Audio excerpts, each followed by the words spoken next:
Okay, so that is the video. And then if you're ready, I'm going to record the audio in 3, 2, 1. Hi, everyone. Welcome to Sandy K Nutrition, Health and Lifestyle Queen. Today with me, I have a special guest. Her name is Maureen Germain. And she has over 25 years of experience in the area of mystical and sacred traditions. Known as the practical mystic, Maureen is a prolific teacher and facilitator of spiritual knowledge for contemporary life, having taught in 24 countries. Her books have been translated into 12 languages, and she's appeared on national TV and hundreds of radio shows. Founder of Saint Germain Mystery School and the Akashic Records Guides Incorporated, she also runs a sought-after annual program, the Ascension Institute.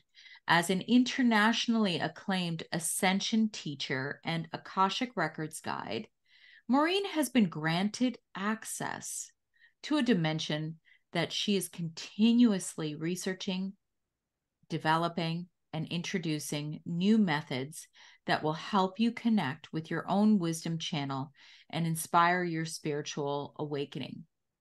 Maureen has personal connections with the angels, ascended masters, divine feminine, dragons, and more.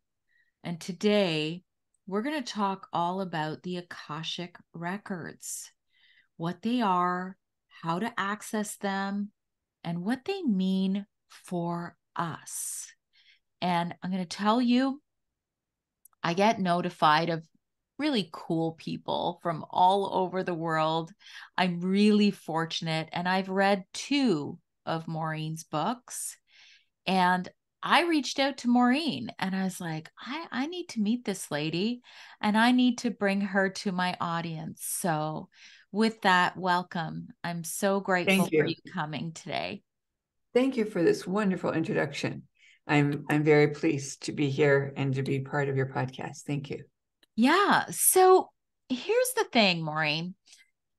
I think that a lot of people they have no idea what the Akashic records are. And a lot of what you speak about is, listen, it's out there for a lot of people. It's not for me, but I do feel that people are drawn to it more so now than ever. So, but you've got a long history. So maybe you should tell us how did you get into this? How did it all begin for you? I kind of think I was born awake. I had a lot of information as a child. I was aware of things that no one else was aware of. My mother was also very plugged in and, could tell things. She identified where my father was when he was a prisoner of war. So I think it's something that I inherited a little bit. And then I've nurtured it, of course. I think all my siblings have this gift, but I'm the one who pursued it, with vigor. So my history is that when I was in my teens, I read about Edgar Cayce, the sleeping prophet, the American sleeping prophet. You know who he is, right? Have you heard of him? I've heard of his name, but I don't know enough about Ah, him. So you tell me. need to interview somebody who's working with the Cayce remedies. I'll give you some ideas. Anyway, Okay. Edgar Cayce was a man who reluctantly, it was discovered that he could go into a trance quite by accident and give people instructions on what they needed to do to heal. And these are all remedies, and these were from the 40s. And he could do it long distance. It didn't matter. He would go into this trance, have the person's name, and then prescribe a set of remedies. And what the Edgar Cayce Institute in Virginia Beach does is they have a whole system now where they have taken all of the readings and codified them in a way that you could look up a gallbladder issue or eye strain or anything and find references to what Cayce recommended for various people for their issues. It's very powerful, and they're all remedies you and I can do on our own. We don't need to have supervision for these things. Anyway, so that's where I started. And then when I was in my 20s, I found a study group that worked with the Casey material, and it was also very respectful, religious-wise, and based loosely on a Christian idea of the principles of Christianity. But Casey himself, a devout Christian, did not believe in reincarnation until he did a reading on himself because he was having a health issue, and it came out who he had been in past lives. And this kind of information came out enough on a regular basis for other people as well that he moved from not believing into it and into believing in reincarnation. And I don't know if I ever didn't believe in reincarnation. Like from the child, I've always felt like that was true. So my next step was studying with the Ascended Masters and then learning the works of the Theosophists. So there's a lot of information. And along the way, I also trained to teach the Merkaba. And so I began teaching the Merkaba, and I was invited all over the world to come to these countries and teach. And I only solicited one person to host me, and that was my very first workshop. And that was a Flower of Life Merkaba workshop. And the host said to me, Maureen, I don't know if this is a good idea. I'm in the Bible Belt. I have 3 little kids. My house is tiny. I don't know whether this is going to work. And I said, well, we'll just keep making an intention that it'll all come together somehow. And she kept trying to get out of it, and I kept trying to say, no, you have to do it. And you're helping me out. This is my first workshop. I need to do it. And by the way, the Merkaba is a very powerful guided meditation that you learn over the course of a couple of days. And then it only takes 5 minutes to do. So it does really amp up your energy and amp up your abilities. I was going to ask you what that was. Yeah, I saw you take a note. See, that's me being plugged in. I love it. I love it. You saw that I wrote that down because I wrote it down. I'm like, I got to ask her because you got to just so before you can I ask you one more thing? Before you continue, Merkaba, why is that different from a regular meditation? Well, first of all, there are many different kinds of meditation. There's Vipassana, which is where you don't think or say anything. You chase everything away, and you do that for 10 days. Yeah. That's pretty extreme. And then there's silent meditation where you quiet the mind and sit for 5 minutes or 10 minutes, whatever. And then there's guided meditations. And guided meditations are where you're following in a set of instructions. So you're not even using your thinking process. You're really in that wonderful, yummy state and just following whatever it says to do, like walk along the beach or whatever. And I became really good at the guided meditations. And I now have an app that people can download on their Android or iPhone. It's called Illuminate, and it's free. And it has 6 free meditations. And then if you like the work, you can subscribe, and then you get access to everything. But there's 6 free meditations. And one of them is an award-winning meditation that won Best of Show and Best for the Year with a national organization. So these are the things I've been working on for over 20 years. Nice. These meditations. So, and the meditation is very important because it helps you recalibrate who you are in the moment. People don't realize the number 1 cause of aging is irritation. Isn't that wild? So if you could clear out your irritation, you wouldn't age as fast. I believe it. I believe it. Stress, irritation, of course. So, anyway, I went from there. I created meditations, and I remember listening to someone's guided meditation, because I had monkey mind. I couldn't stop the chatter. I was always busy, always finding something to do. Yeah. And so I bought this guided meditation, and I remember thinking, this content is great, but this woman's voice is horrible. She had a scratchy voice. It wasn't nice to listen to.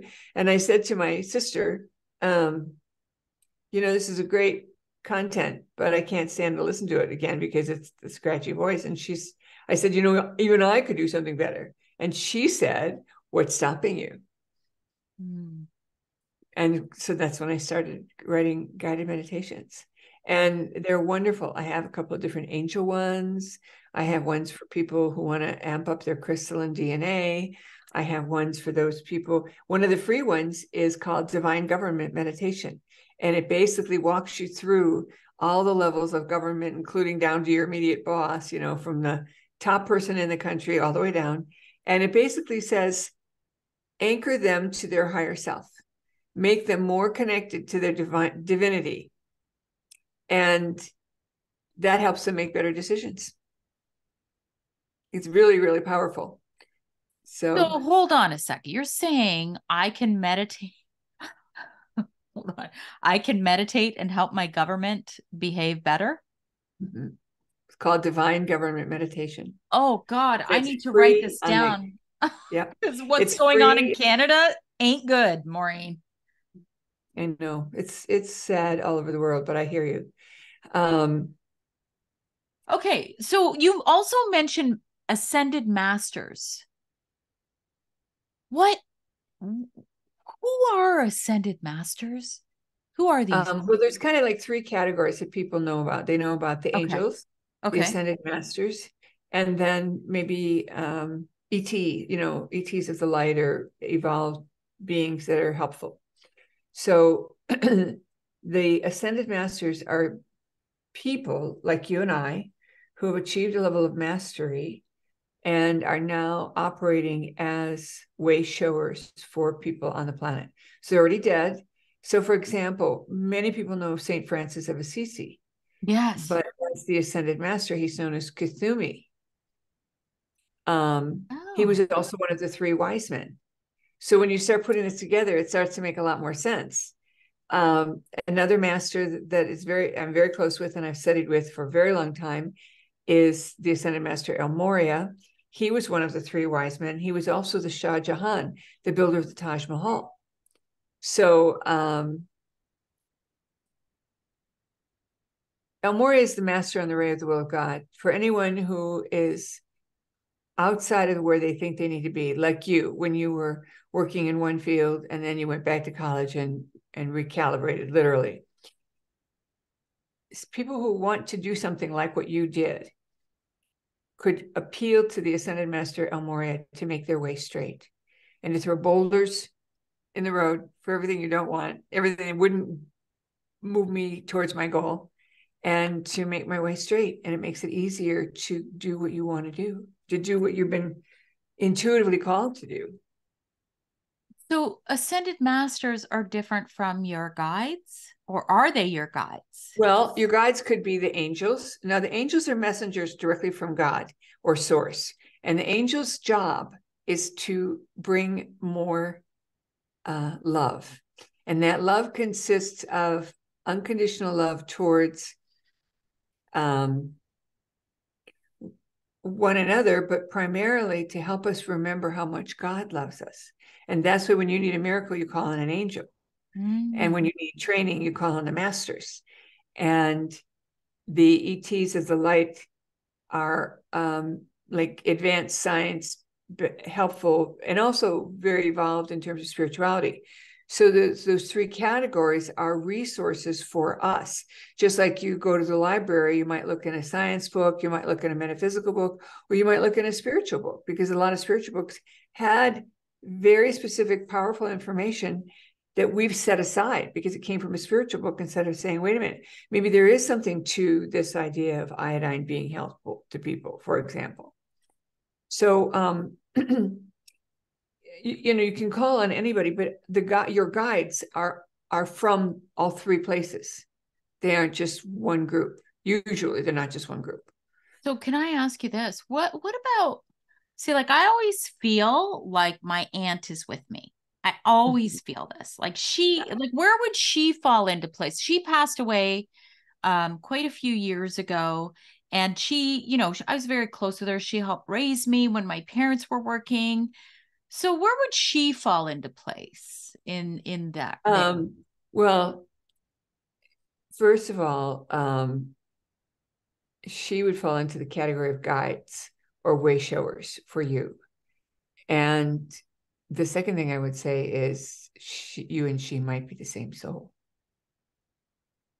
Ooh, how? Okay, now I'm like, how? How is that? Well, first of all, you don't have just one life and then you go to heaven. It isn't like that No, at all. no, I'm with you on that. Yeah. There's more than one version of you, and there's more than one um, expression of you in a body. And think of, coming out from source, you'd be a pretty massive being. And then you break into smaller bits and come and have life experiences.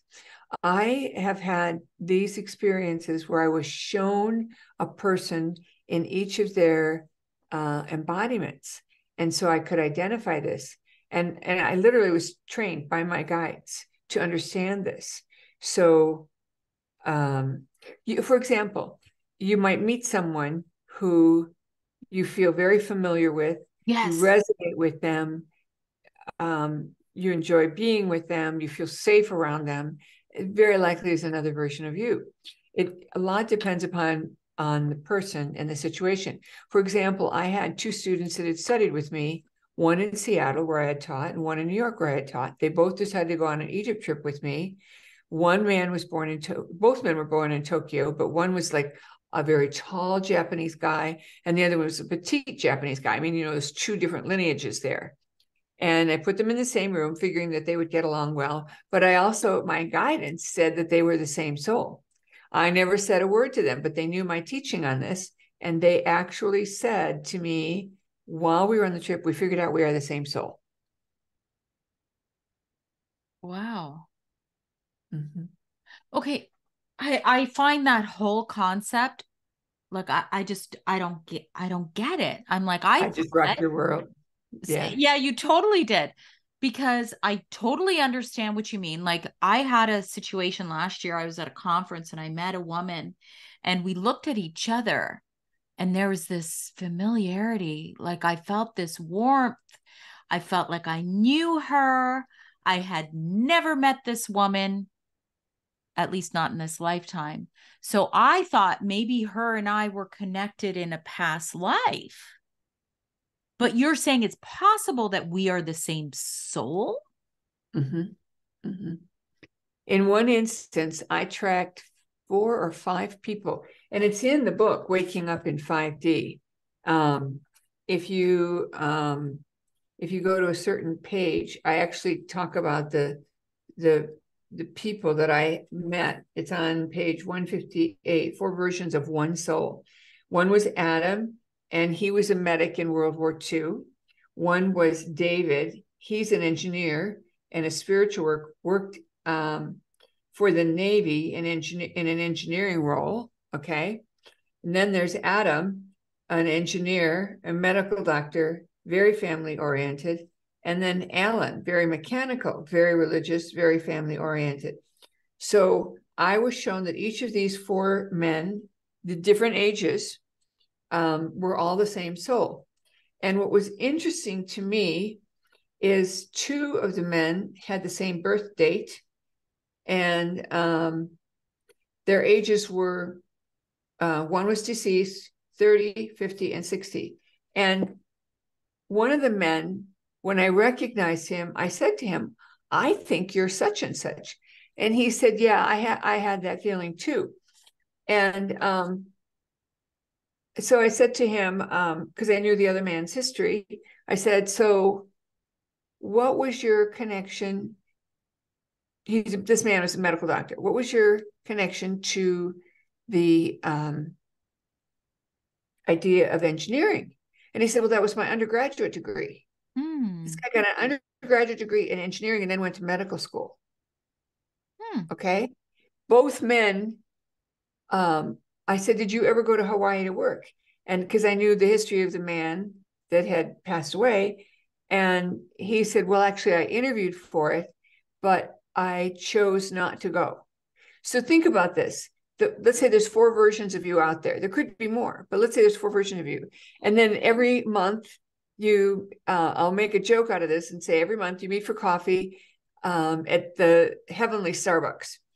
And you say, well, there's this gig coming up to go to Hawaii. Do you want to do it or should I take it? Well, let me interview and let me see what I want to do. Okay, I'm going to definitely go. And so there's this quality of, I didn't take that gig, but I took this gig. So one of my students listened to a man named Walter Simcoe. And Walter Simcoe wrote a book. He's another medical doctor, wrote a book called Return of the Revolutionaries. And in his book, he writes about certain people who were part of the American Revolution that are now back in embodiment, alive today. Okay. And by the way, Walter Simcoe is alive, as far as I know, last time I checked. So somebody who had studied with me was at his lecture in the Seattle area. And she said, one of the people I study with says that there's more than one version of each of us. I want to know what your take on this is. Because remember, this is a man who's a medical doctor who's using facial recognition to identify the fact that this person and this person are the same soul. Okay. So he said, I think that's 100% true. And here's why. And he proceeds to say that he was giving a lecture in Hong Kong. A man from India who looks like he's an Indian, from India, approach him afterwards. And they have this yummy conversation. And they discover that one of the areas that Walter had been interested in, the other doctor, the Indian doctor, was pursuing. And he said, I let that go because I really wanted to focus on this. So essentially, we could have like the same soul out there, or we could have known each other in a past life, but it's hard to know which is which, the thing you right? do is you learn techniques. One of the things that I teach is the higher self connection, and that information is also in the app, and it's again free from me. It's probably the highest thing I have, but I give it away for free because I want people to have it. It's more important for people to have it than it is for me to have an income from that.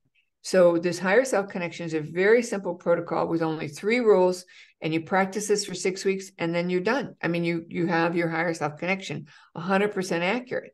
And the 3 rules are very simple. You go into a meditation and you ask for a symbol or signal for yes, no, and neutral. Mm-hmm. And people get all kinds of symbols or signals. Some of them can be like a color or a shape. Sometimes you feel a tingle in your ear or an itchy toe. So you go through each one singularly, higher self, show me my yes signal, higher self, show me my no signal, like that. Then for 45 days, you ask unimportant, insignificant questions like, higher self, is it my highest and best good to wear this blue shirt today or the orange shirt today? Okay. And you keep asking until you get a yes, or you only ask yes, no questions because those are the only ones that are open-ended, and they have to be things you don't care about. So, you don't ask about something. If you're really looking at that cookie, like you should have it, don't ask, just enjoy the cookie. Yeah. And so you go through this process for 6 weeks. The second rule is that you always follow through. So if you say, higher self, is it in my highest best good to do X? And it says yes, then you must follow through. You don't make any exceptions. You don't second guess it. And part of that is developing the familiarity with it, because if you don't practice, how can you know?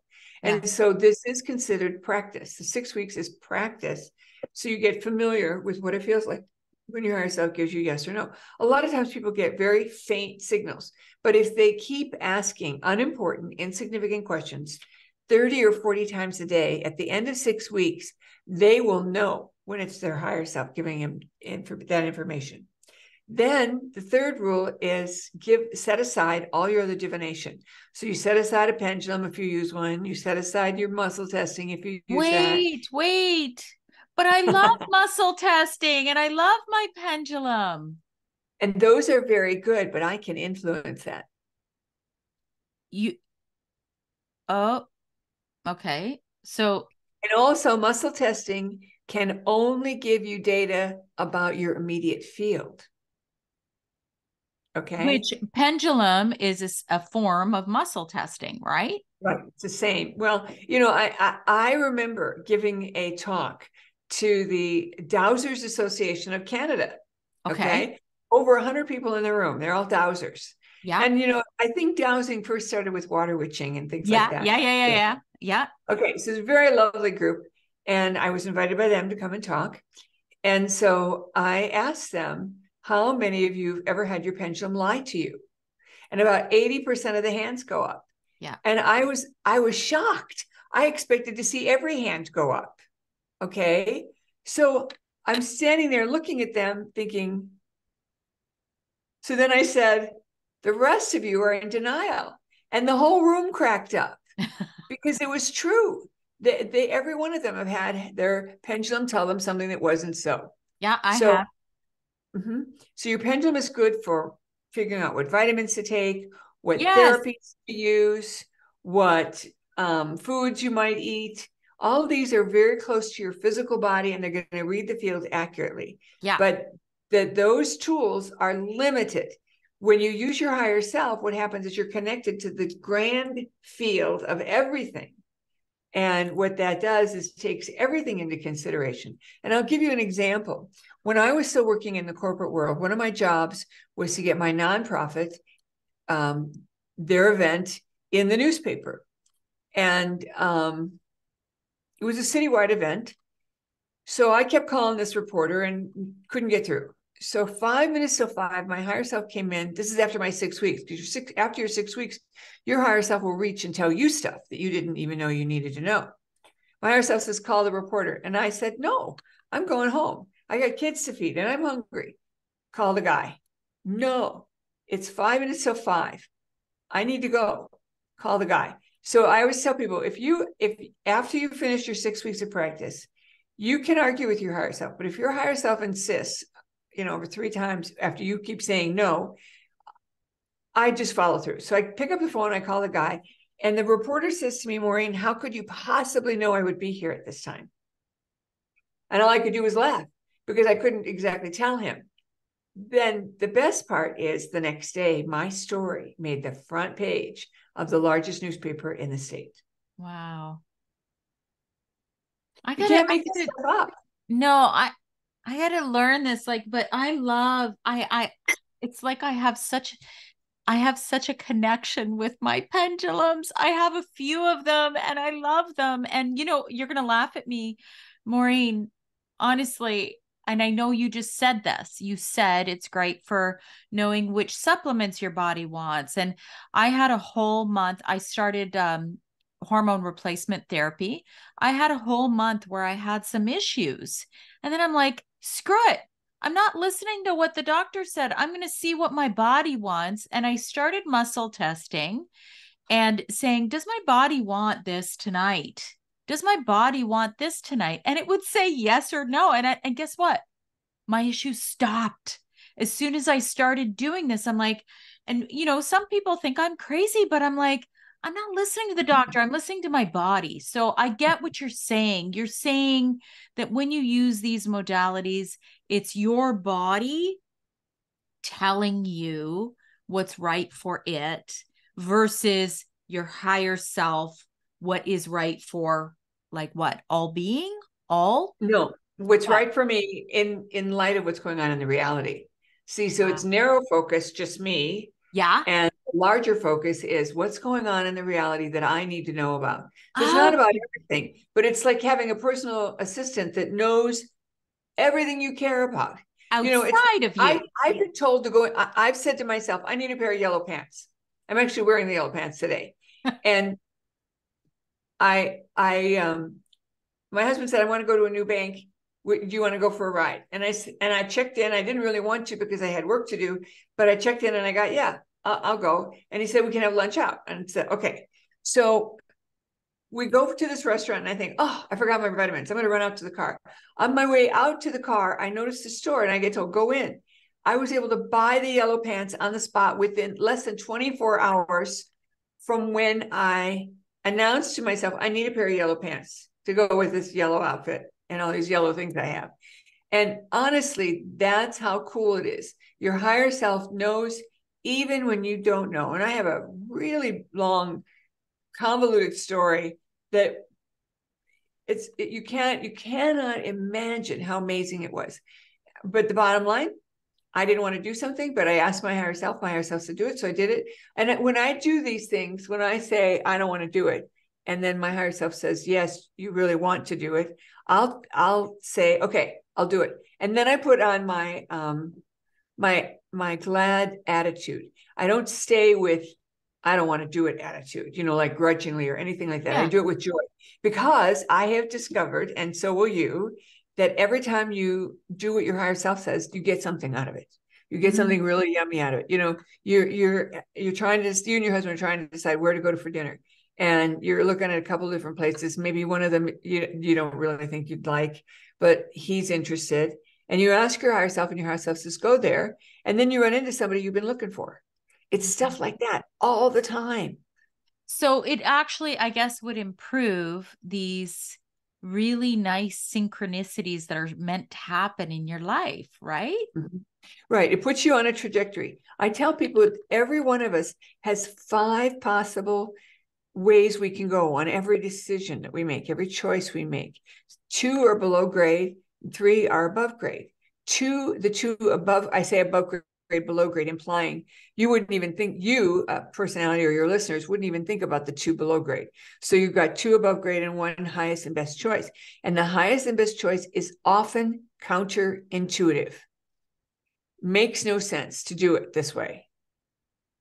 Like my story about calling the reporter at 5 minutes till 5.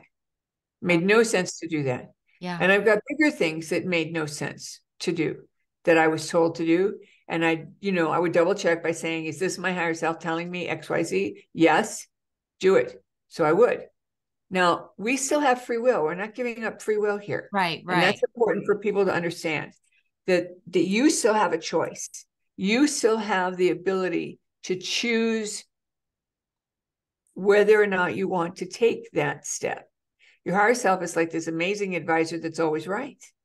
But you still get to choose. So for example, I tell people, you probably do it one time and then you'll figure out it's not worth it. My higher self is always right. And I've tested and I know it's true. So I asked about going to the movies with some friends when I was visiting New York.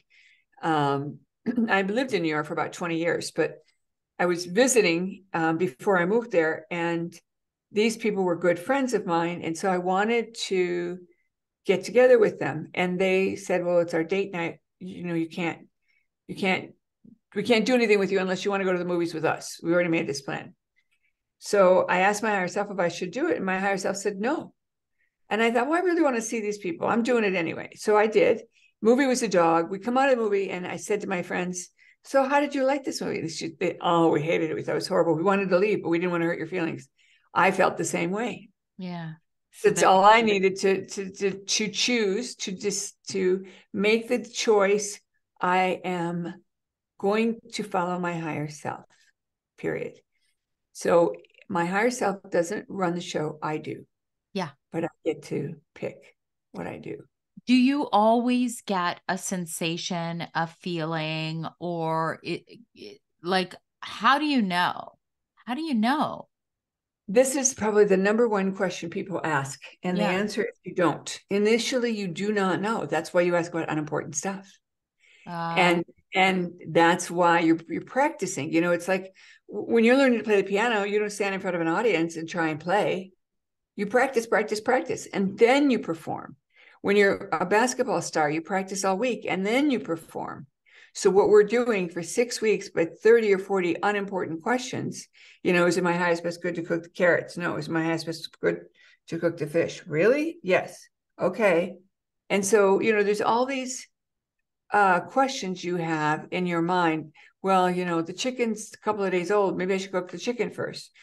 No, do the fish. And it turns out somebody shows up, you invite them for dinner, but they don't eat chicken. They only eat fish. Mm-hmm. So you find these little nuances that there's no way you could have known ahead of time, but because you asked your higher self, Got it. So S- then of course your pendulum doesn't become nearly as valuable as it was, Yeah. because you get it that your higher self is always right. And I tell people, if you want to go back to your pendulum once in a while, go for it. But use your higher self connection all the time. So I use it for cooking. I use it for vitamins. I use it for everything. And I Yeah, guess really the other thing too is that you don't have to carry anything with you, like your that's right. pendulum, right? And So, that's the other thing. I sat at dinner one time with a friend of mine who had a very precocious daughter, maybe age 10, and she had a brand new pendulum, and she was so excited, she was showing off. And she said to me, "Huh, it's not working properly." She was trying to tell me, "Oh, I can find out this and this." And she was not working for me. And I said, "That's because I'm controlling it." And she was shocked. "Why would you do that?" And I said, "Because I want you to understand that somebody else can influence your pendulum. You need to connect with your higher self. And your higher self cannot be trifled with. Only your higher self is allowed to answer yes. But you have to ask the right way. You have to say, higher self, yeah. is this in my highest and best good?" When you have 4 kids and you're in the living room and they're in the kitchen, if you say, "Can someone bring me a glass of water?" You know what happens? You're still thirsty. Nothing happens. Because they're looking at each other saying, "Did she say your name? She didn't say my name." Yeah, yeah, yeah. Yeah, yeah. Okay, what is our higher self? What is that? That is the version of you that's fully plugged into God. It's like the transformer of your laptop, the little white box that you have on your computer on the cord. It steps down the power from the wall because it's too much for your computer. And Mm, that's exactly what your higher self is. It's the version of you that has all of your mastery, all of your lifetimes. Everything is there, and it's up to you to bring it down. I like that. Kind of reminds me, when they do braces, sometimes they bring a tooth down from someplace hidden in your jaw. It's the same. You're bringing down these skills, and when you develop a relationship with your higher self, then that's when like a whole nother world opens up, because you can do so much more. And I was pretty challenged when I first started out. I couldn't do anything in the first class I took. Even though I'd been studying and I had, been very familiar with a lot of mystics' work, when it came down to me, can I see the colors on the wall? Can I see, I came short. And I can remember being in a class of 17 or 18 people. Half of the people were men and half the people were women. So now the men are on my case. "You can't see it. You got to see it. We can't go on to the next exercise till everybody sees this." So, we all have those, I'll call it aha moments, when it finally breaks through. But a lot of that happens for people who are very mental, who are very intellectually, um, they're interested in, many things, and their mind is going 100 miles an hour. So That's that, me. That's yeah. me. That's So why you would like the guided meditations, because yeah, then they I take you to the zone. I definitely I have been meditating different forms, different types for so many years because it really helps me. And I'm really into visualization as well. I feel like visualization just kind of helps me hone in on things that I think where I want to go, let's just say. But, all of these, I'm going to say tools like learning how to work with your higher self, the Merkaba prayer, all of these things kind of it's a good segue to get into the Akashic records, correct? Yes, anybody can learn the Akashic records, but doing all these other things that I did first made it even easier. So what is Um, the Akashic record? What is it? What is it? I think Because to me, it is like the internet. okay. It's a resource of information. It is a body of knowledge that has recorded everything that you and I have ever done. It also holds potential. The Future potential? Well, you got to be careful when you use the word future. It That's what I'm holds, wondering. right? Sorry? You can't use it to predict the future. You can't use it to tell the future, but you can explore potential futures. And I'll give Oh. you an example. But first of all, let us go back and say that Akasha is a Sanskrit word that means sky. And so, the vast body of knowledge that exists that you and I can't see. Okay, so we say it's in the sky. And we teach people in the Akashic to open their Akashic records. We teach them a way to access that body of knowledge to help them make better decisions. So then it's not like a crystal ball where you're looking into the future, right? Because some people think of it that way, right? I Like know, it's, I know, and it's I know. not that. No, it's not. It's more like a tool, a resource to help you understand your life. Like one time in a session, I had a client who, right off the bat, I was shown her fussing with her life vest that she would wear if you were on a boat.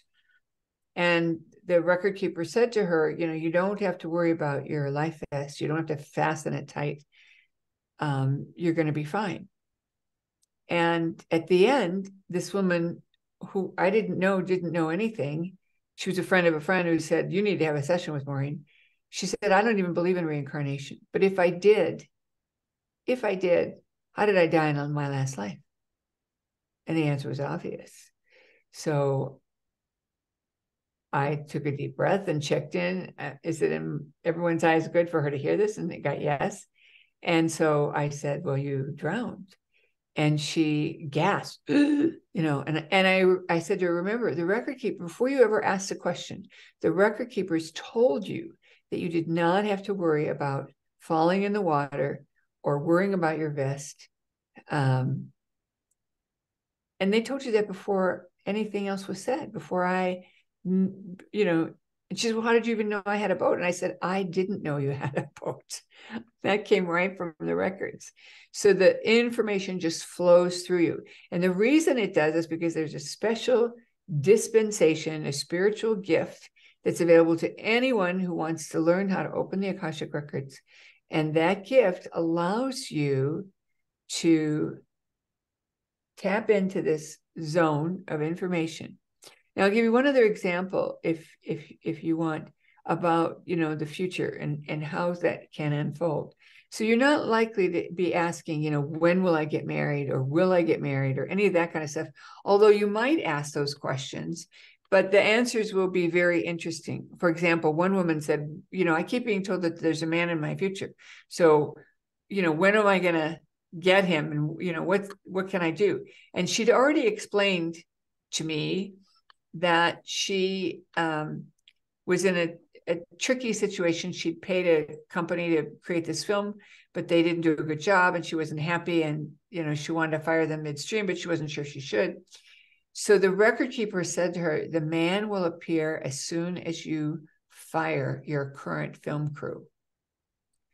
And she called me later, like a year or so later, and said, "I just want you to know that the next person we hired knew my future husband, and we're now married."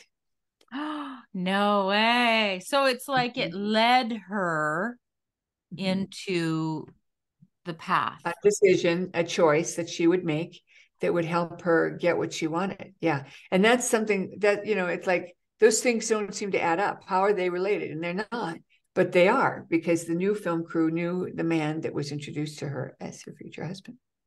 So, and I have many stories like that, where somebody asks a question and the record keepers will give you a time frame, or they'll say, well, it's in 6 months, or they'll say whatever. And then you think, well, how can I know? And that's really a better question. How can I know I'm with the man I'm to be with, for example? That's a good question in the records, because the record keepers will say, well, you'll recognize him by his appearance, or you'll recognize him by the words he used. So something will help the person know it's out there.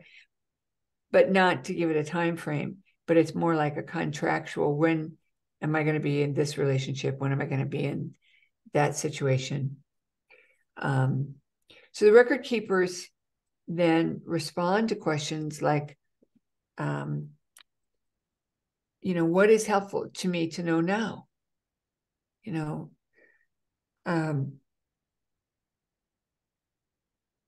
The record keepers can give information that you're not expecting. So sometimes they'll tell, if you're reading your own records, they'll tell you something that you didn't even ask, but it was something you needed to know right now. So I went through a very difficult time for about 4 years where I was dealing with mold, and literally a nest had infiltrated in my lungs. Ugh. And I had an anaphylactic reaction 4 or 5 times, rushed to emergency room. I was intubated before it was a thing. I went through that whole thing. Oh, it's awful. And almost died a number of times. And when I would ask the record keepers, is this the last episode? When I would have another attack, be exposed to something, and then my body would just go into this, hyper reaction. I never got a straight answer. And I think part of it was, what was I doing about it? And I was doing a lot, but I knew that it would end. I didn't know when. There's a lot of, I don't know if rules is the right term to use. Please correct me if it's not right or if it's inappropriate, before you can access the Akashic records. And when that's not true. Okay, that's what I want. I wanted you to, when I say rules, like I said, that might be the wrong term. Mm-hmm. But there are ways in which you want to do it. And I'm going to assume this, and please correct me. But when you do want to access your Akashic records, either you can choose somebody like a guide to help you, right, who's experienced, or you can learn how to do it with yourself, which your book teaches you this. It uses an opening prayer. And I'm going to assume that that's because you want to have the right entities. Is that the right word? To read these Certainly. records? Does that make sense to you? Yes, totally.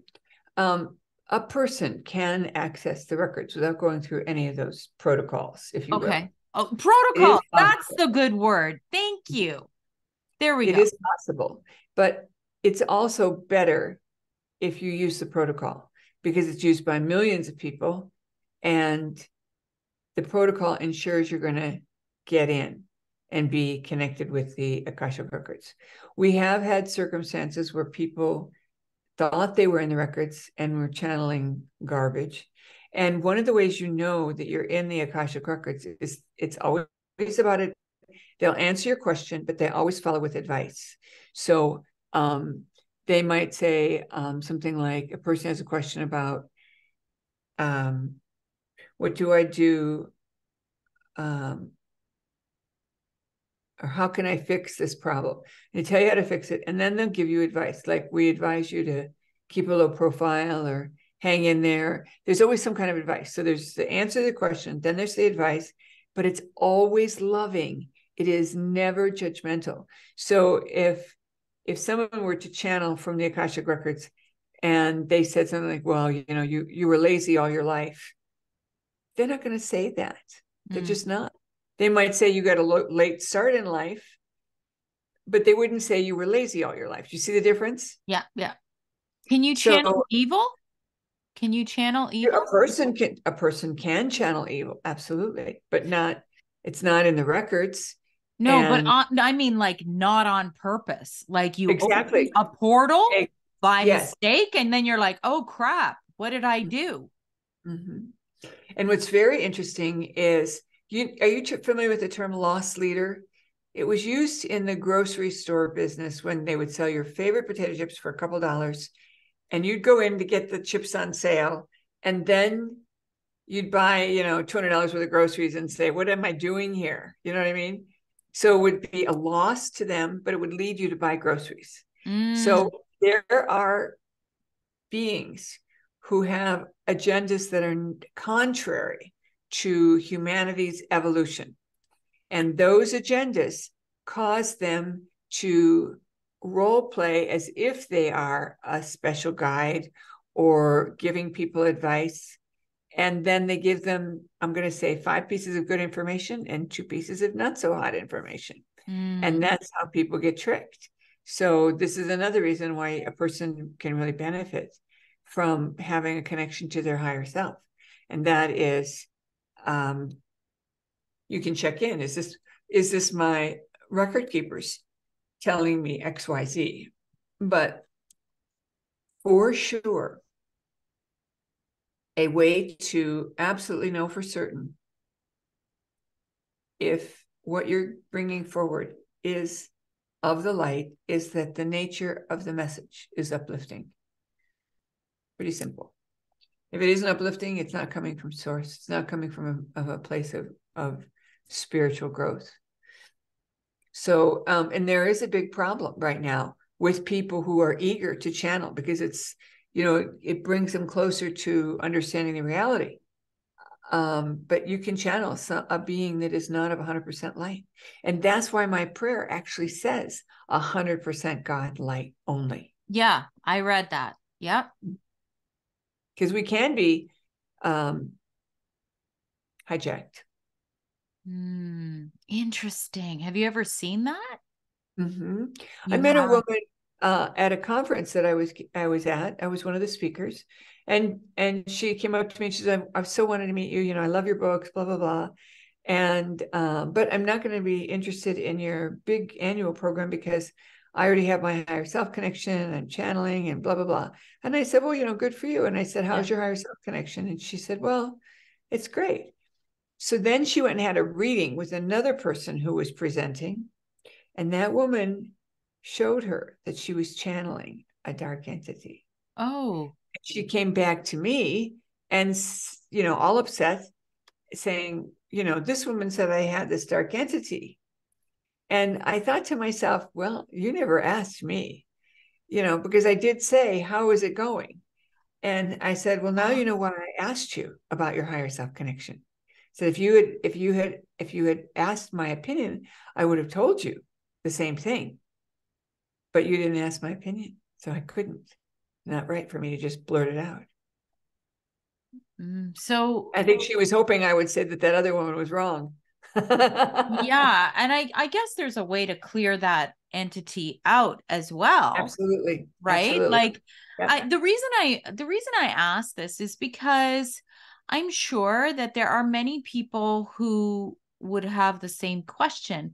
The way I grew up, Maureen, I grew up Catholic. Me too. Right? I grew up believing that there is only one belief system. And back when, when I really felt I needed something, I wasn't getting it from that particular source. And I needed to seek other ways. And, I've heard a lot of criticisms about a lot of different things, and I always go into everything with an open heart and a very coming from a place of good. And the facts are, Maureen, and I don't know if you're on social media that much. There's a lot of energies out there, and I actually can feel that. I'm like, yeah, that's not for me because, I'm sure you must hear about it. You must see it. There's a lot of, self-proclaimed witches and people who are saying, "Oh, you can do this to that person for doing that." And I'm like, but that's coming from a really harmful, like that's saying, right? It's an energy where you're. Well, it locks us into the 3D polarity reality, and we're moving out. We are leaving the zone of polarity. So right and wrong, good and evil are not going to be the governing forces. And it's hard for us to comprehend what that means. But just like there's a big difference between American football and European football, European football is more like a gentleman's game compared to our football. And so we can say, well, we're going to go to a soccer game in Europe, but it's really football because that's what they call it. Yeah. So it's like that same transition. When you go to a soccer match, you have different rules. You have different ways of making the goals. And those differences make that game. So one of the things that one of the masters who I work with, Sana Kumara, said when I was teaching a class in Hong Kong, and I have the whole channeled message in the book, Waking Up in 5D, but the piece that I want to quote is like 3 sentences.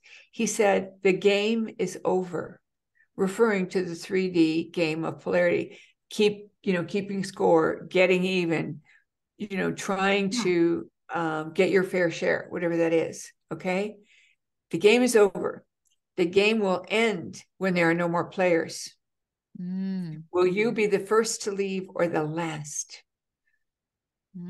That's powerful. So that makes it pretty easy. Okay, I'm out. That means I'm choosing with all of my heart to only think positive things, to only say kind remarks, and to withhold my judgment. We all do encounter judgment to some degree. I remember asking my guides, what was one of the areas that I really needed to work on? And you might say, oh, you're so evolved, blah, blah, blah. No, I still needed to work on stuff. Okay. So they said, well, when you're driving, you get a little upset with other drivers. And it was true. And I might say something, well, that guy doesn't know what he's doing, or what an idiot. We say those things because there's somebody cut us off. Yeah. Right. So I understood what they were telling me. And so then I adopted a new pattern to change the old pattern. And so whenever somebody would cut me off, I'd say, oh, God bless them, because they probably need to get somewhere faster than me, or they're in a bigger hurry. They must have a more important appointment than I have. Yeah. And I also made an attitude adjustment in terms of maybe I should allow a little more time. Maybe part of this is my fault for not giving myself enough room to get lost or whatever. Right. So, but I did change my MO conversation about, the drivers in front of me, or they probably didn't see me. How many times you cut somebody off accidentally and then you realize, oh my gosh, I didn't even see him. Same thing. So I say it for them. Oh, they probably didn't even see me. And what that does is it like completely washes away any kind of reaction. It's amazing. Yeah. So because you're saying, you're actually affirming that it's not them being a jerk. It's you just saying, oh, they must be just in a bigger rush than I am. That's it. End of discussion with yourself, your higher self. Okay. So I would assume that it's not a good idea to access your Akashic records without really having all the tools and knowledge. Like, you can't just walk in and, like, it's not like I can go, okay, let's go. Tell me. I need to know. Like, you need to really kind of be prepared before. Well, yes, that's true. But I guess my comment about anyone could go in without these protocols, they're high beings, they're evolved, and maybe they're channeling other stuff, and so they can shift to that realm. But the Akashic records are in a zone called the 11th dimension. So when we get to 5th dimension, in that place of unconditional love, and we step out of that polarity game, then it's much easier, because in the 11th dimension there is no polarity. So it's not possible for them to give you bad advice. At the same time, your intention to get into the Akashic records is very, very important. And these tools are simply like greasing the wheel. We put oil in our cars to make the engines run smooth. So why wouldn't we use the tools that are available to us in order to open the records? But the dispensation is there regardless. And that's why it's so easy. And Yeah. you know, I like that, you know, you say have a specific journal for when you want to do this. I actually have one out. I haven't started. I feel I'm not ready. Does that make sense? Well, everyone feels that way. Really? And yes. And I will also tell you that everyone says to me, uh, I don't I don't think I'm in the records, or I don't know if I'm in the records. And my response is, well, that's my job. That's not your job. I'm the teacher. So I kind of make a joke out of it. But then I say, it's really not possible for a person to know in the beginning. But that's why I take people through a process where they first kind of use their own wisdom channel and write answers, and then they go into the records and write answers, and they can start to see the differences. The record keepers are thoughtful, loving, and they're going to give advice after every question. When you ask your higher self a question, it's more like, is it my highest and best good to do X? Not at this time. So you're getting a no, but you're also being told maybe later it will be okay. Not at this time. So it's very direct and very precise. Whereas the record keepers, it's more like a conversation with your grandma, who knows all kinds of stuff that you don't know, and it So is very conversational. Yeah. that's what I'm wondering. So if I was to access the Akashic records for me, do Mm-hmm. I need to have a question, or can I just go into the Akashic records and say, what you got for me? And then Well, does it come?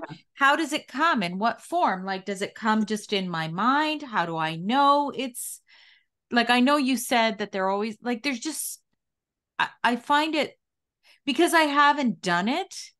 yeah, And I'm it's sure that scary. the majority of people who are listening to this, they haven't done it. I've read your book. I understand a lot of it, but I haven't done it, right? Okay, so there's a couple of things. You've asked a lot of questions here. I know. I threw a lot at you. The first thing is, if you follow the protocol, you're going to be in the records. That's kind of like a fait accompli. It's a no-brainer.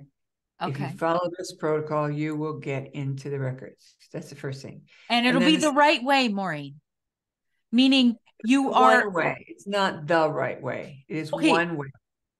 It's one way to ensure that you're speaking with the right entities.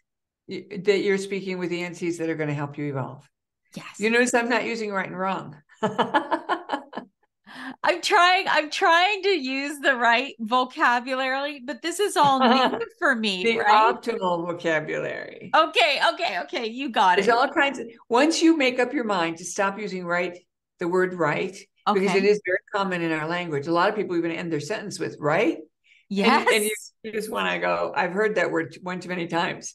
But once you make the conscious choice to stop using right and wrong, mostly right, it changes how you look at things, because then you begin to understand, oh yeah, there's more than one way to solve this problem, and there's more than one way to do lots of things. There's more one way to route a telephone call. There's more than one way to get from point A to point B. And so why wouldn't there be more than one way to, let's say, open the Akashic records? Okay. This way is one way that ensures accuracy, ensures that you are connecting with the beings that you want to connect with.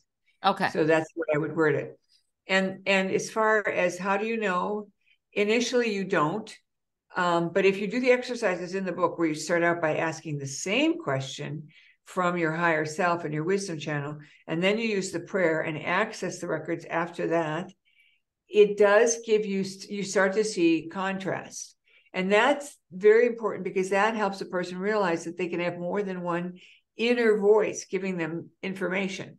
And at first you think it's all your own thought.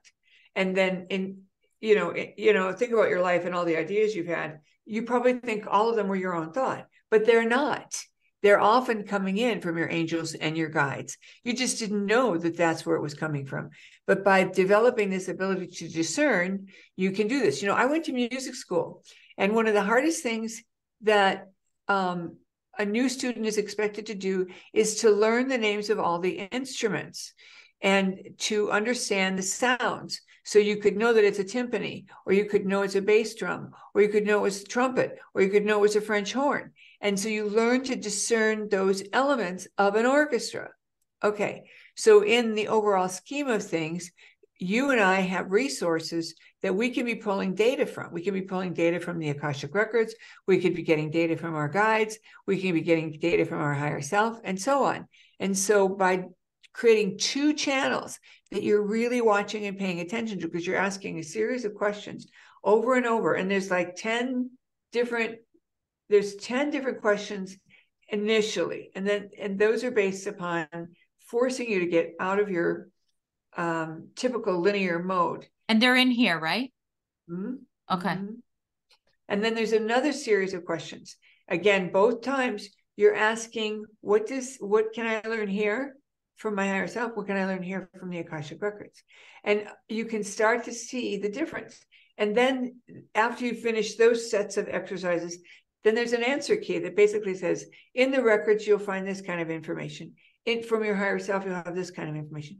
So you're starting to discern, oh, it's just like, if you've never heard somebody speak Farsi, and they start speaking Farsi next to you on a bus, you're not going to know what language it is. You're going to know it's not, you might not even realize they're not speaking English right away.